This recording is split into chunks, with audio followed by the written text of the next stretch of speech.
Wondery.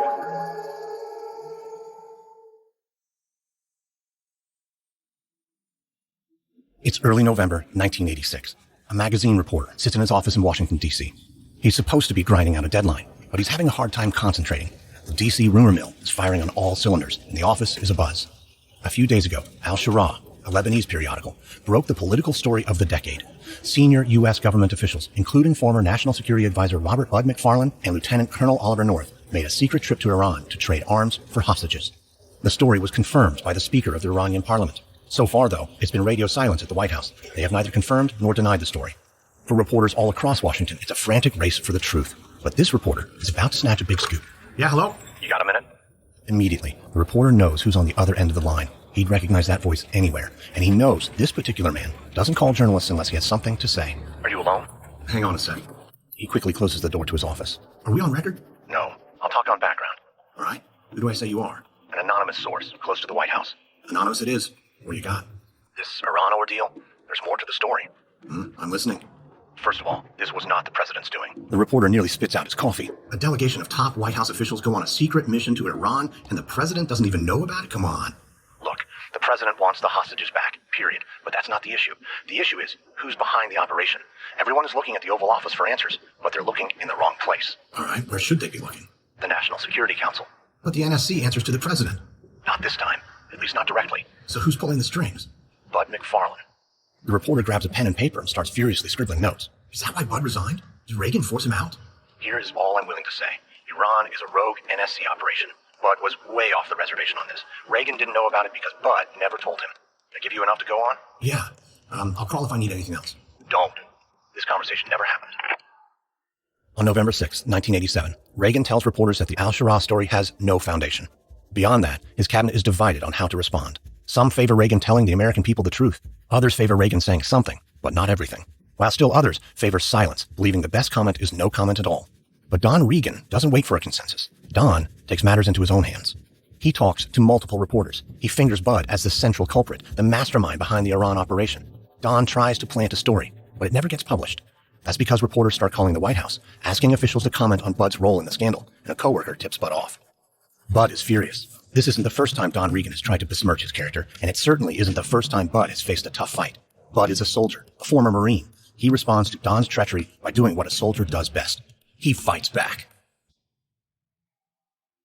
Wondery's shocking true crime podcast, Over My Dead Body, is back for a third season with a story about corruption, betrayal, and the secrets of a fallen hero. Follow Over My Dead Body, Season 3, Fox Lake, on Apple Podcasts or wherever you're listening right now.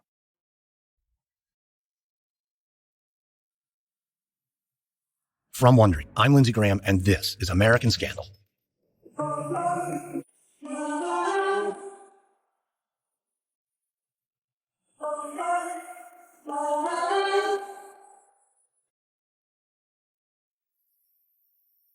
When it comes to American political scandals, it's not always the scandal itself that gets people in the most trouble. It's often the steps they take to cover it up. In the days after the arms for hostages story breaks in Al-Shara, there's a mad scramble in the White House to construct a narrative. Whoever can tell the most compelling story and get the public to believe it would, in a sense, be writing the first draft of history and deciding who takes the fall. Two men in President Reagan's orbit set out to do just that. Chief of Staff Don Regan and someone who has so far only been tangentially involved, but will soon play a large role in the attempt to cover up Iran-Contra. Attorney General Ed Meese. This is Episode 3, Don and Ed. It's November 8, 1986. National Security Advisor John Poindexter and Chief of Staff Don Regan meet for breakfast in Washington, D.C. This is not a social outing. It's strictly business, and the mood is tense. Poindexter looks Don right in the eye. Don, we need to talk. Let's talk then. It's about Bud. Don knows exactly where this conversation is headed. When Don fingered Bud to the press, he knew there was a chance Bud would find out. But it was a risk worth taking. Don's not blaming Bud to be cruel, though there's certainly no love lost between them. Don is trying to protect the president. Bud is angry, Don. He sent me this. It's a copy of a private message sent to Poindexter from Bud McFarlane. When Bud resigned in late 1985, Don was happy to see him go. But Don knows full well Bud never really left the White House. He keeps a secure line to Poindexter and Ollie North through his NSC computer and stays in close communication with them both. Read it. I don't need to read it, John. I know what it says. Don, read it. Don begrudgingly picks up the piece of paper and scans the document. One sentence sticks out in particular. Bud writes, "This will be the second lie Don Regan has sown against my character, and I won't stand for it. He's threatening to sue you for singling him out." Be smart, Don. We need Bud on our side. I need to know you're going to back off. But backing off is not what Don does. He's a scrapper. He grew up poor in the Irish section of Boston, but he pulled himself up by his bootstraps. A year after the outbreak of World War II, he dropped out of Harvard Law School to join the Marine Corps. After the war, Don took a job at Merrill Lynch. He worked his way up to the top, becoming Merrill's chairman and CEO before going to work in government. Don didn't make it to the top by backing down from a fight, but he knows Poindexter has a point. Blaming Bud might protect the president, but Bud could hurt him too. He could hurt all of them, because Bud knows everything about Iran-Contra. So Don reluctantly agrees. All right, John, I'll back off. Thank you, Don. There are records proving this breakfast meeting happened, but not exactly what was said in the conversation. But there are records of a private message Poindexter sent to Bud right after the breakfast. The message is short and to the point. Don will keep his mouth shut. On the morning of November 10th, Regan and his top advisors gather at the White House. The Al-Shura story has been public knowledge for a week, and the press is demanding answers. The question is, how will Regan respond? Most of Regan's advisors want the president to stay silent, but his chief of staff, Don Regan, sees it differently. Regan is getting murdered in the press, and Don wants Regan to be proactive. In the meeting, Don implores the president, "We must get a statement out now. We are being attacked, and we are being hurt." Regan agrees. "We must say something," he says, and then adds a caveat, "but not much." For one thing, the hostages are still in the hands of terrorists, and any statement might provoke their captors to violence. For another thing, if Regan is too forthcoming, he might provoke Congress into taking action against him. National Security Advisor John Poindexter has a solution to Regan's dilemma. He lays out a narrative for the room, a false narrative. The Iran operation was never about arms for hostages, he proposes. It was about re-engaging Iran and establishing contact with moderate elements inside the country. And it only started after Regan signed a formal finding in January 1986. Anything that happened before was all Israel's doing. But Don thinks this approach makes the president vulnerable. Don wants to protect the president, and in order to do that, he believes that eventually someone's head will have to roll. Someone's other than the president's. From Don's perspective, Poindexter's narrative is not protecting the president. It's putting him in harm's way. But Don also knows it's not his decision to make. In the end, this decision, like all decisions, belongs to President Regan. Ultimately, Regan accepts Poindexter's false narrative. But before Regan tells the story to the American people, he'll have to tell it to Congress. In mid-November 1985, members of the press aren't the only ones demanding answers about the Iran arms deal. Since the Al-Shura story broke, Congress has been putting pressure on the White House to make a disclosure about what really happened. In response, Reagan decides to meet Congress head-on. On November 12th at 2:00 p.m., 9 days after the Al-Shura story breaks, Reagan and his top advisors hold a closed-door meeting with key members of Congress in the Situation Room.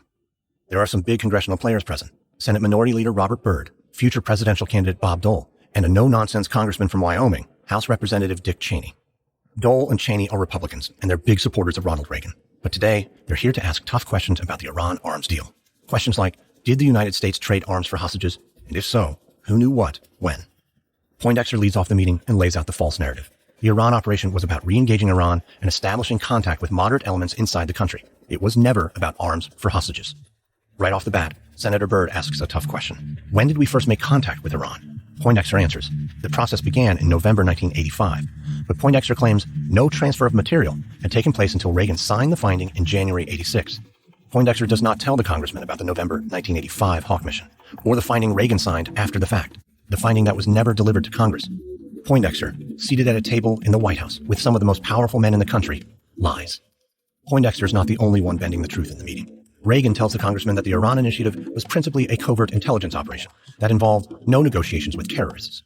Its purpose was to enhance America's position in the Middle East. Don Regan doesn't say much in the meeting, but he has to be frustrated. His goal is to protect President Reagan, and Reagan just played fast and loose with the truth to Congress, which makes his job of protecting the president all that much harder. After the meeting, Reagan is frustrated. The congressmen are skeptical, the media is still in a frenzy, and the target is still squarely on Reagan's back. Right after the meeting, Secretary of State George Shultz pulls Don Regan aside. He tells Don the same thing he's been saying since the Al-Shura story first broke. Reagan is in serious trouble. He urges Don, the president must come forward and tell the truth. It's the only way to get the people on his side and to get Congress off his back. Don calms Shultz down. The president has made his decision about what he wants to say about the Iran deal. It's important now that everyone stays on the same page and sticks to the company line. Don asks Shultz to make the rounds on the Sunday talk shows to get the word out. President Reagan did not trade arms for hostages. That's been his policy, and that will always be his policy. Shultz agrees, but deep down, he's very worried. A few days back, in a closed-door meeting between Reagan and his advisors, Shultz was the lone man advocating that Reagan go public with the whole truth. When Poindexter's false narrative was floated in the meeting, Shultz was incredulous. He asked the room, how can you say the hostages and the missile shipments aren't linked? Reagan fired back, it's not linked. Shultz left the meeting early. He stormed back to the State Department. One of his aides asked if everything was all right, and Shultz exploded. He railed against Reagan's advisors. They're distorting the record. They're trying to get the president to lie. They're dragging him down a drain. It's Watergate all over again. Shultz isn't the only one worried that Iran-Contra could be another Watergate. In his diary on the same day as the meeting with Congress, President Reagan writes, "The press looks like it's trying to create another Watergate. I want to go public and tell the people the truth. We are trying to arrange it for tomorrow." The next day, on November 13th, 10 days after the al-Shura story broke, Reagan addresses the nation from the Oval Office. But what he gives them isn't exactly the truth. Good evening. I know you've been reading, seeing, and hearing a lot of stories the past several days attributed to Danish sailors, unnamed observers at Italian ports and Spanish harbors, and especially unnamed government officials of my administration. As Will Rogers once said, rumor travels faster, but it don't stay put as long as truth. So let's get to the facts. The charge has been made that the United States has shipped weapons to Iran as ransom payment for the release of American hostages in Lebanon, that the United States undercut its allies and secretly violated American policy against trafficking with terrorists. Those charges are utterly false. The United States has not made concessions to those who hold our people captive in Lebanon, and we will not. The United States has not swapped boatloads of plane loads of American weapons for the return of American hostages, and we will not. As president, I've always operated on the belief that, given the facts, the American people will make the right decision. I believe that to be true now. Thank you, and God bless you. The public doesn't buy it. After his address, President Reagan's popularity starts to plummet. Polls show that for every American who accepts Reagan's version of events, 6 more doubt him. They believe Reagan's administration traded arms for hostages, that Reagan knew about the operation, and he authorized it. But still, he denied it over and over again. On November 12th, he denied it to Congress in the Situation Room. On November 13th, he denied it to the American people in his Oval Office address. But after that address, there are numerous leaks from the White House, and the false narrative starts to unravel. The same day as Reagan's televised remarks, reporters put the screws to Poindexter. He caves under the pressure. Poindexter admits that a small amount of weapons had gone to Iran in connection with the first release of a hostage. This is a major problem for the president. Poindexter's confession confirms on the record that Reagan was not telling the whole truth, not to Congress, and not to the American people. But in a press conference on November 19th, Reagan doubles down. Mr. President, you have stated flatly, and you stated flatly again tonight, that you did not trade weapons for hostages. And yet, the record shows that every time an American hostage was released, last September, this July, and again just this very month, there had been a major shipment of arms just before that. Are we all to believe that was just a coincidence? Chris, the only thing I know about major shipments of arms, as I've said, everything that we sold them could be put in one cargo plane and there would be plenty of room left over. Sir, if I may, the polls show that a lot of American people just simply don't believe you. But the one thing that you've had going for you more than anything else in your presidency, your credibility, has been severely damaged. Can you repair it? What does it mean for the rest of your presidency? Well, I imagine I'm the only one around who wants to repair it, and I didn't have anything to do with damaging it. Reagan's words might be true to him, but Don Regan, who is watching in the wings, knows they're not true to the facts. With every statement he makes, Reagan digs the hole deeper and edges closer to the precipice of danger. Don wants to get the press and the American people, and by extension, Congress, off the president's back. Don knows for that to happen, someone will have to take the fall, and in order for that to happen, everyone in the White House will have to speak with a unified voice. But in order to craft a convincing narrative, you have to start from a baseline of truth. No more contradictions, no more slips. President Reagan is having a difficult time with that concept. Don is starting to understand that the protection President Reagan needs is not protection from his political enemies or his detractors in the media. Reagan needs protection from himself.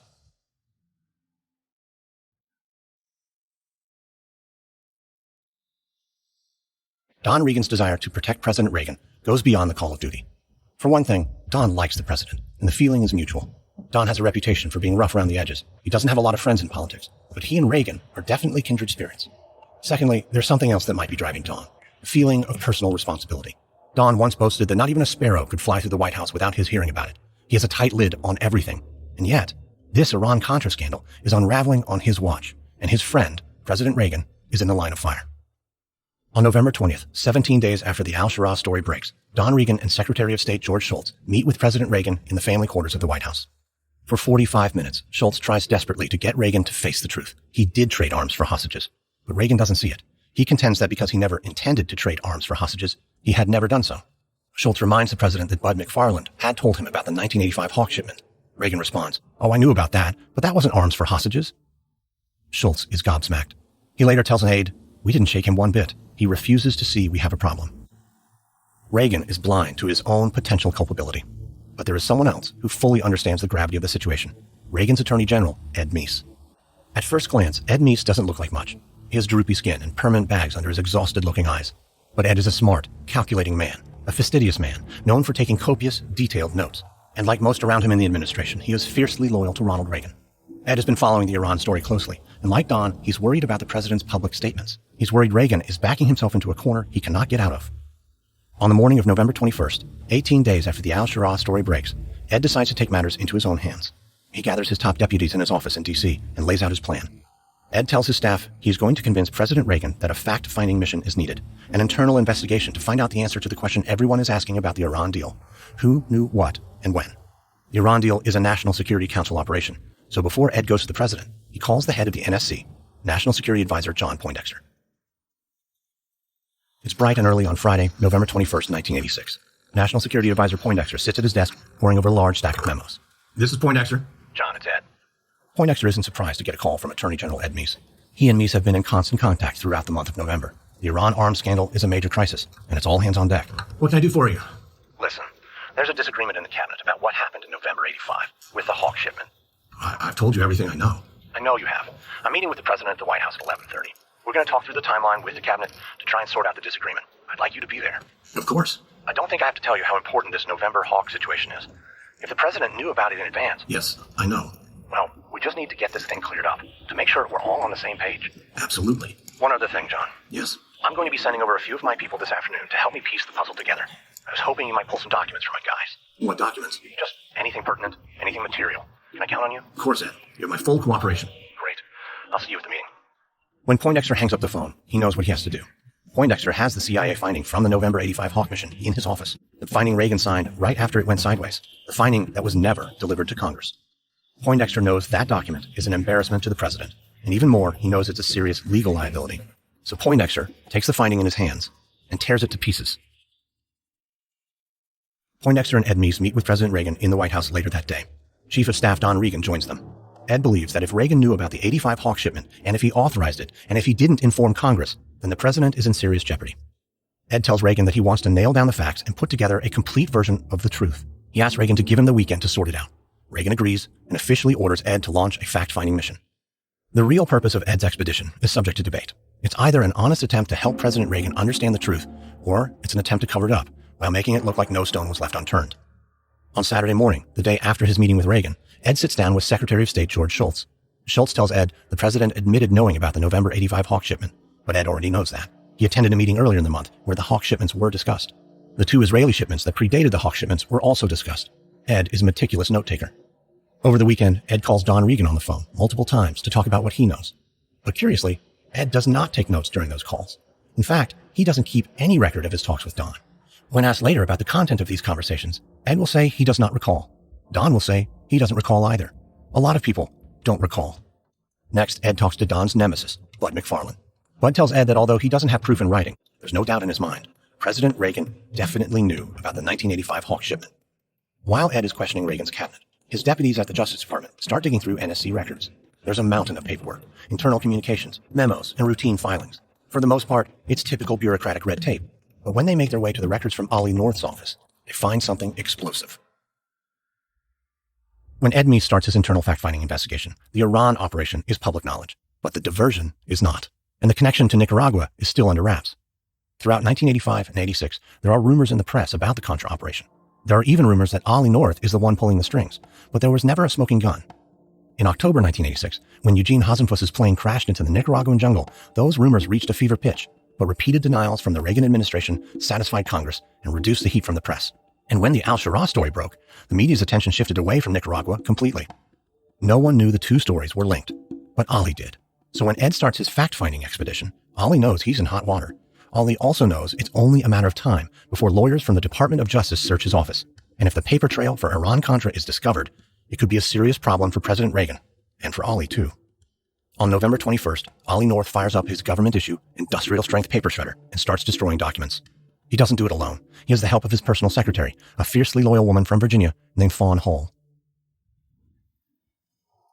It's November 21st, 1986. For Fawn Hall, the day starts like any other. She drives to 1600 Pennsylvania Avenue, makes her way through security, and walks downstairs to the basement of the White House. She makes a pot of coffee, pours herself a cup, and heads to her desk. Fawn's come a long way from her hometown of Annandale, Virginia. Annandale's only about a half hour southwest of D.C., but for a southern gal from pretty much nowhere, the office of the National Security Council is a big deal. That Friday morning, her boss bursts into the room. Fawn. Yes, sir? I need your help. Normally, Colonel North is a pretty happy-go-lucky guy. Today, though, something's different.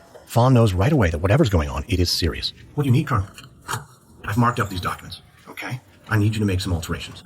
The Colonel's stricken through several sentences on each page, and he scribbled some handwritten notes in the margins. From what Fawn can see, there's something about $20 million from Saudi Arabia, and something about a Nicaraguan merchant ship, but Fawn doesn't know what any of it means. Can you make these alterations for me, Fawn? This is top priority. The question gives her pause. She may not understand the context of the papers, but she knows this much. Altering official documents is not part of her job description. It might even be illegal. But Colonel North is a good man. He's been a good boss. He wouldn't be asking if it weren't important. I'll get right on it, sir. File the new ones and bring the originals to my office straight away. And then he starts to go. Colonel, wait. I think there's something wrong with this document. What do you mean wrong? There's a box at the bottom of the first page. It looks like it's meant to show Mr. McFarland's approval. Yeah, what about it? Well, it's not checked on the original. Should I add a check mark? Yes. Thank you, Fawn. Yes, sir. With that, he's gone. Fawn slides in front of the keyboard, types up the new memos, and files them away. She heads to the Colonel's office to give him the originals, but when she opens the door, he's not there. So she leaves the original memos sitting on his desk and closes the door behind her. Fawn! She turns to find Colonel North standing outside his office, near the paper shredder, a stack of documents 2 feet tall in his hands. Can you help me with these two? Fawn doesn't give it a second thought. She doesn't ask questions. If Colonel North needs her help, that's her job. She grabs a document from the stack and shoves it in the shredder. And then another, and another, and another, until the whole stack disappears. Whether Fawn knows it or not, her boss just committed several felonies, and so did she. Fawn will later say that the infamous shredding party on November 21st was no big deal, but that's not true. It was a big deal, and it will come back to haunt them both. Together, Fawn and Ollie destroyed 15 months' worth of private messages between Ollie and members of his staff. No one will ever know the true content of those documents, except for Ollie and Fawn. Over the weekend, Ollie sits down for his interview with Ed Meese. Ed grills him about the Iran operation, but Ollie plays it cool. He's not worried, and why should he be? If the president knew about this mission, if he authorized it, then Ollie has nothing to fear. Besides, Ed does not know Ollie has altered documents. He doesn't know about the thousands of pages Ollie and Fawn shoved into the shredder on November 21st. Ollie has covered his tracks. Except, Ollie neglected to destroy one document, which Ed Meese's lawyers found when they searched Ollie's office the day before. A document proving conclusively that profits from the arms for hostages deal were funneled to the Contras in Nicaragua. A document that would come to be known as the Divergent Memo.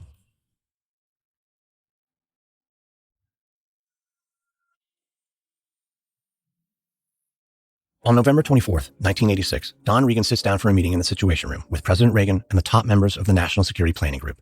Normally, aides and other senior officials are present for the Nspg meetings. But today, the chairs lining the walls are empty. Today, it's just the top dogs. That's because today's topic is especially sensitive. It's about more than national security. It's fraught with political and legal implications, which is why there's a special guest in the room, Attorney General Ed Meese. The cabinet is still at odds over what really happened and what the president knew. And Reagan is starting to lose his composure. He pounds his fist on the table and roars, "I did not trade arms for hostages." Ed Meese is the only one in the room who has spoken to all the players in an official capacity. Don Regan turns to him and asks the million-dollar question. Did the president approve the 1985 Hawk transaction? Everyone in the room already knows the answer. Ed Meese knows. Don Regan and George Shultz know. Reagan admitted it to them both a few days earlier. Oh, I knew about that, but that wasn't arms for hostages. But the question posed, did Reagan know about the 85 Hawk missile deal, isn't the question needing an answer. The real question is, who is going to take the blame for this? Finally, Poindexter speaks up with a bold claim. Bud handled the Israel-Iran sales alone. Ed agrees. The Hawk shipment was illegal, there's no doubt, but the president didn't know anything about it because Bud did not tell him. It's a lie. Everyone in the room knows it, but no one pushes back. No one says a word. It's significant to note that in the meeting on November 24th, Ed Meese doesn't mention the diversion memo. Neither does Don Regan. Maybe that's because the diversion is just the thing Don and Ed need to protect the president. A cohesive narrative that will point the finger of blame somewhere else.